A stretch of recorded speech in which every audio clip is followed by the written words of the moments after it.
Kamusta ka at welcome sa Grow in Christ. Sa buhay, hindi maiiwa ang fear ay natural na response sa danger. Pero ang anxiety ay paulit-ulit na pag-aalala kahit wala namang immediate threat. Kapag hinayaan natin, pwede itong makaapekto sa faith natin. Pero gusto ng Diyos na lumakad tayo sa pagtitiwala, hindi sa takot. May paraan para mapagtagumpayan ito. Hindi pwedeng sabay na lumago ang fear at faith. May isa talagang mangunguna. Kapag nakafocus tayo sa problema, lumalaki ang takot. Pero kapag nakatingin tayo kay Jesus, lalakas ang faith natin. Piliin nating magtiwala kahit hindi malinaw ang sitwasyon.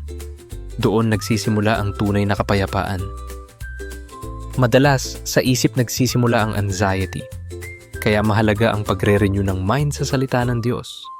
Palitan ang lies ng truth. Imbis na hindi ko kaya, sabihin, kaya ko sa tulong ni Jesus. Dito nagsisimula ang pagbabago ng buhay. Kapag nag-aalala ka, gawin mo itong signal para manalangin. Hindi tayo iniwan ng Diyos para mag-isa. Pwede nating ilapit sa Kanya lahat ng fears natin. At kapalit nito, bibigyan niya tayo ng kapayapaan. Manalangin ka kahit simple lang. Hindi natin kontrolado ang lahat, pero ang Diyos ang may hawak ng lahat. Kapag naintindihan natin ito, unti-unting mawawala ang takot. Hindi tayo basta-basta pababayaan ni Jesus. Sa Kanya, may katiyakan kahit sa gitna ng uncertainty. Hindi ibig sabihin na wala kang takot. Ang courage ay paggawa ng tama kahit may takot. Sa tulong ni Jesus, kaya mong harapin ang anumang kinatatakutan mo. Hindi Kanya iiwan sa laban mo. Hindi tayo ginawa para mag-isa. Kailangan natin ng kapwa mananampalataya na mag-encourage sa atin. Sa community, mas lumalakas ang faith at humihina ang takot.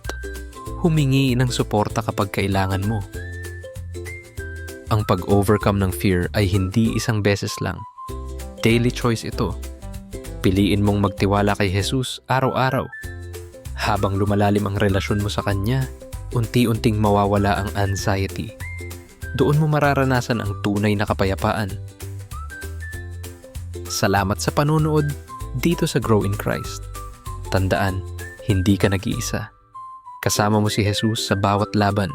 Kung natulungan ka ng video na ito, patuloy kang lumago sa faith at ibahagi ito sa iba. Manatili sa Kanya at mamuhay sa kapayapaan.